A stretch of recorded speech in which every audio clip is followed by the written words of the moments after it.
The trading hall fell silent as the last lot was carried away in reinforced chains. Captain Marcus Webb stood at the back of the crowded chamber, watching wealthy collectors and slavers depart with their purchases.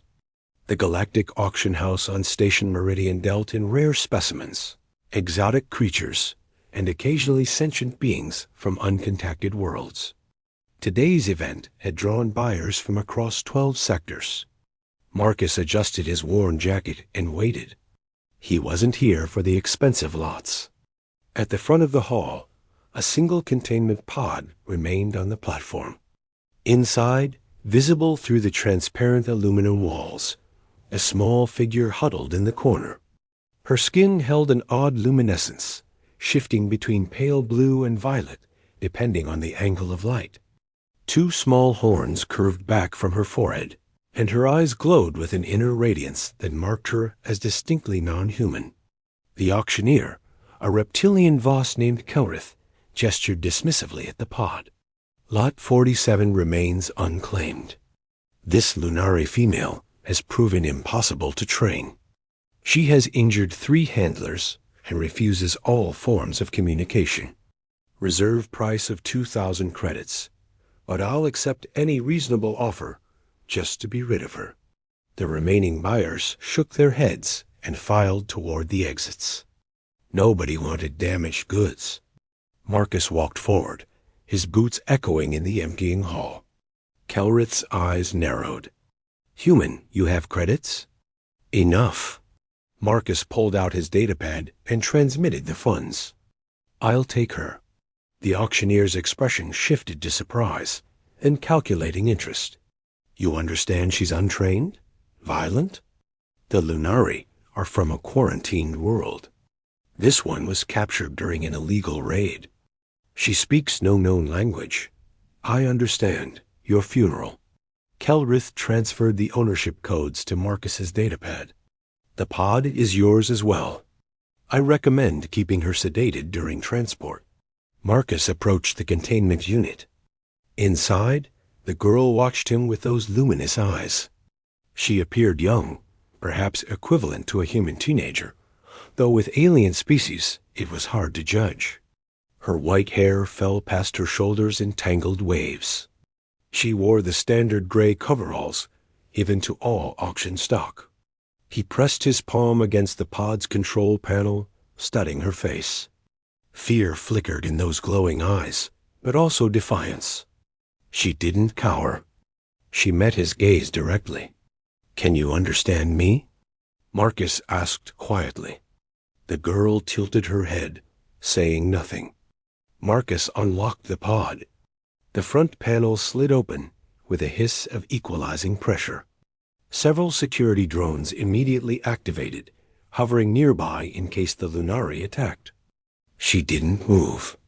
She remained in her corner, watching him with obvious suspicion. Marcus slowly extended his hand, palm up, an offering, not a demand. The girl stared at his hand for a long moment. Then she looked at his face, searching for something. Whatever she saw there made her decision. She slowly reached out and placed her small hand in his. Her skin was warm, almost feverish. The luminescence pulsed gently under his touch. "Come on," Marcus said softly. "Let's get you out of here." She stood, moving with liquid grace despite her apparent ordeal. As she stepped out of the pod, the security drones tracked her movements, weapons charging. Kelrith watched from behind his podium, ready to activate defense protocols. Nothing happened. The girl simply stood beside Marcus, still holding his hand. "Incredible," Kelrith muttered. "She actually went with you willingly." Marcus led her toward the exit. She followed without resistance, though her eyes darted constantly to the various aliens they passed. Her grip on his hand tightened whenever someone looked at her too long. His ship, the Wanderer, was docked at Port 17. The walk through the station took 20 minutes.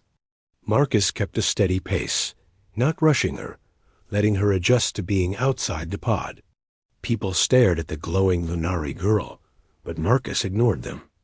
Inside the Wanderer, He showed her to the small passenger cabin. It wasn't much, just a bunk, a storage locker, and a tiny washroom, but it was clean and private. "This is yours," Marcus said, gesturing around the room. "Nobody will bother you here." The girl explored the cabin cautiously, touching the bunk, examining the locker. When she discovered the washroom and saw running water, her eyes widened. She looked back at Marcus questioningly. "Yes, you can use it whenever you want. There's soap and towels in the cabinet." She made a sound then, the first vocalization he'd heard from her. It was melodic, almost like humming, but with complex harmonics no human throat could produce. Marcus smiled slightly. "I'll be in the cockpit. Come find me if you need anything." He left her alone, sealing the door behind him to give her privacy. In the cockpit, Marcus ran through the departure checklist.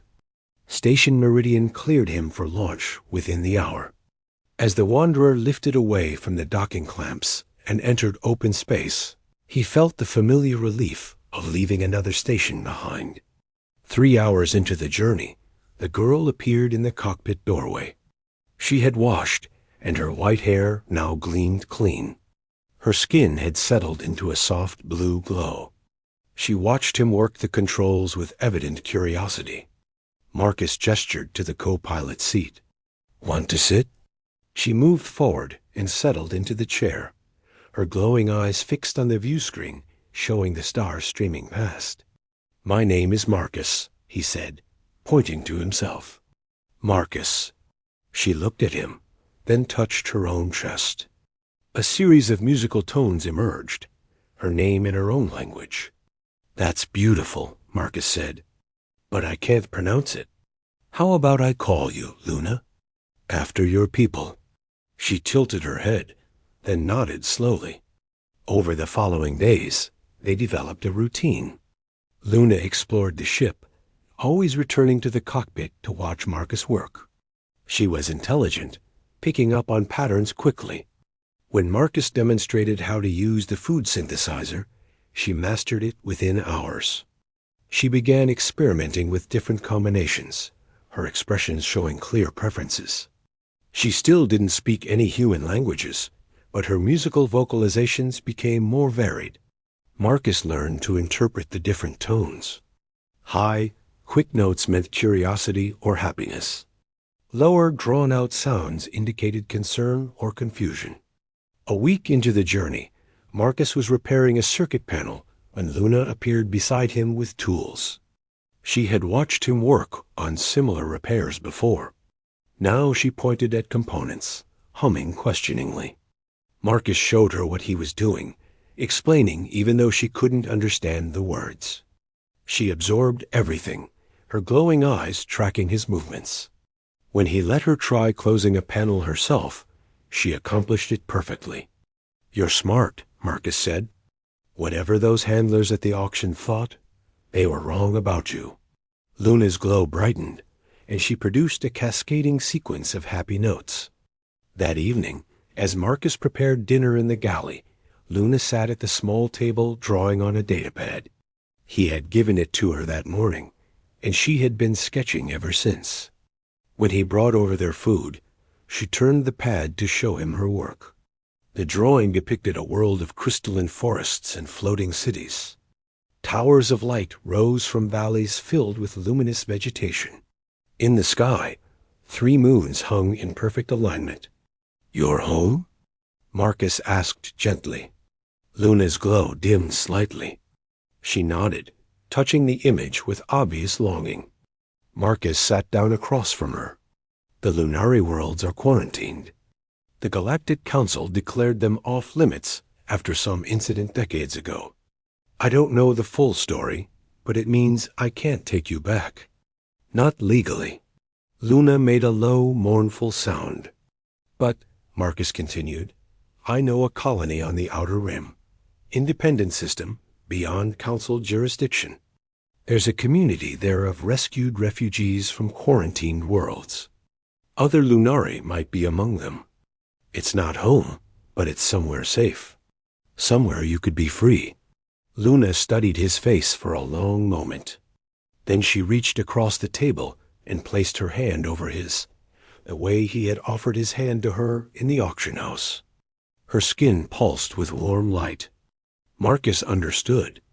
Trust freely given. 3 weeks later, the Wanderer entered orbit around Refuge, a modest planet circling a yellow sun in uncharted space. The colony below had no official name on any star charts. That was intentional. As they descended through the atmosphere, Luna pressed against the view screen, watching the surface approach. Marcus had transmitted ahead, and a landing pad had been prepared.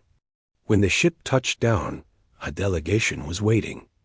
Among them stood 3 other Lunari, their skin glowing in shades of blue and violet. Luna saw them and made a sound Marcus had never heard before, a joyous cascade of notes that seemed to fill the entire ship. She turned to him, her eyes bright. Marcus opened the cargo ramp. "Go on." Luna ran down the ramp, and the other Lunari rushed forward to meet her. They embraced, their glows synchronizing, creating patterns of light that danced across the landing pad. Their musical language filled the air in harmony. A human woman approached Marcus. "Thank you for bringing her. We'll take good care of her." Marcus nodded, watching Luna interact with her people.